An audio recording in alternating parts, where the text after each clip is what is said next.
In Contra Costa and Alameda counties of California, a disproportionate number of mentally retarded and physically disabled boys and girls endure hardships that most of us will never experience. Their day is surrounded by one complication after another in their ever-present desire to simply exist. There is a limited amount of quality care facilities in Alameda County that can provide for their specific needs. Every neglected, medically fragile child has a high probability of becoming mentally retarded and physically disabled, and therefore a more lasting burden to society. In 1987, Virginia Fuller became aware of the lack of convalescent nursing homes for children while working as a staff nurse at Children's Hospital in Oakland, California.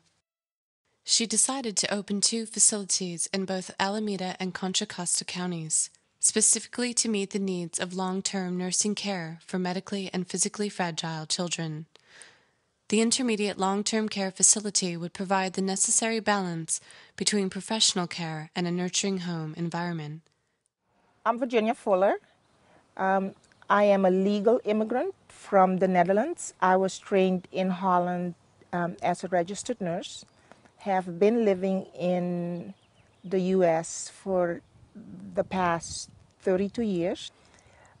I went into nursing at Children's Hospital in Oakland, worked there 11 years. During that time, we were experiencing lots of difficulties to discharge children that had suffered any kind of trauma that caused lasting damage to their nervous system. And there were no qualified long-term nursing homes for children. And the kids would stay in the hospital for 6 months, sometimes even a year. So then I decided that, it may be a good idea for me to start such a home for these type of kids. With my nursing background, I certainly could handle that. I wanted to be a resource for a community that needed a professional nurse caring for children that had exceptional medical problems. And so I was working extra hours to save up money so we could buy a building, and thinking that I would have a lot more time or control over my time raising my kids, and at the same time providing this quality service to my community. It didn't turn out that way. I met Virginia Fuller at one of our meetings addressing the needs of the children in foster care, and she spoke. I met her. I've seen her speak before the boards of supervisors, and then I found out that she was a registered nurse. When I first started out, I thought I wanted to be a group home provider and provide the services to those children in a group home setting. And my first home in Oakland was a 4-bed facility. We went to her home and we saw it, and it was just, any child would just love to live there, but she didn't get children. The fact that the Department of Developmental Services has put in place a middleman called the Regional Center, and there are 21 regional centers throughout the state of California. The Regional Center in our area have jurisdictions for citizens in the counties of Alameda and Contra Costa County. The Regional Center is governed, or should be governed, by the laws spelled out in the Lenterman Act that states that people from age 0 on, they're entitled to medical care. If they cannot care for themselves, they're entitled to supervisory services. If the family cannot care for them, they're entitled to be placed in an out-of-home placement in the least restrictive setting. So the hospital is never the first choice for a placement of a child with developmental disabilities. If a child has the best early intervention, they are gonna reach their highest potential medically, emotionally. Just the quality of life can be so rewarding. You can't put a price on it. When Crystal came to me, she had lots of physical limitations. She had lots of deformities to her joints, and that's mainly because she was not properly cared for. Her mother was convicted of shaken baby syndrome. When she got hurt, she was at Stanford Children's Hospital. They had been looking for years for Crystal for other placement out of Agnews, which is a state developmental facility. It's a huge facility. If she'd been left there, she would have died. Because there was no contact, there was no nothing. Even when we went to see her, she was, she didn't recognize anybody. It was like blank.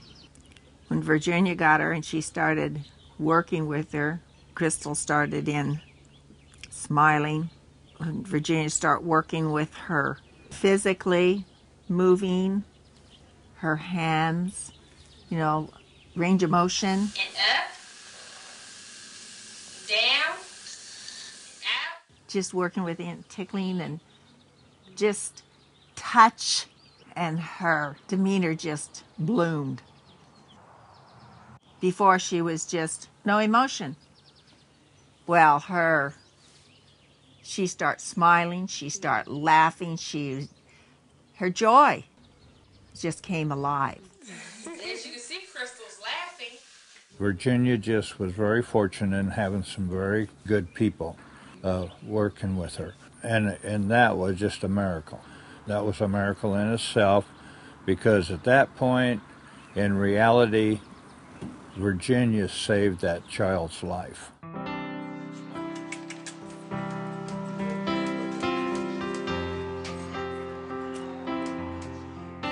Once a child is eligible for services, the parents and the interdisciplinary team determine an individual service plan for treatment and the most suitable living arrangement for the child. The regional center a few years back had a lot of financial difficulties and supposed to be set up and how it's supposed to work between the handicapped child and the guardian or parent or whatever. There's supposed to be a person at the regional center that keeps the communication with you. We have went several years not even knowing if she even had that representative. Recently, now there's supposed to be a gal that's her representative, if you want to call it that. She has done some keeping in touch with us, but nothing like she should have. Once the homes had been established, Miss Fuller discovered that a number of children and their families had little or no access to C&B caring friends. We had to have professionals such as a pediatrician, dietitian, a pharmacist, a registered nurse, an occupational therapist, a PT. All those people we had to have on contract, on standby, so that if and when the first patient came in, they had to be evaluated within 48 hours. Her home was beautiful. It was fully equipped.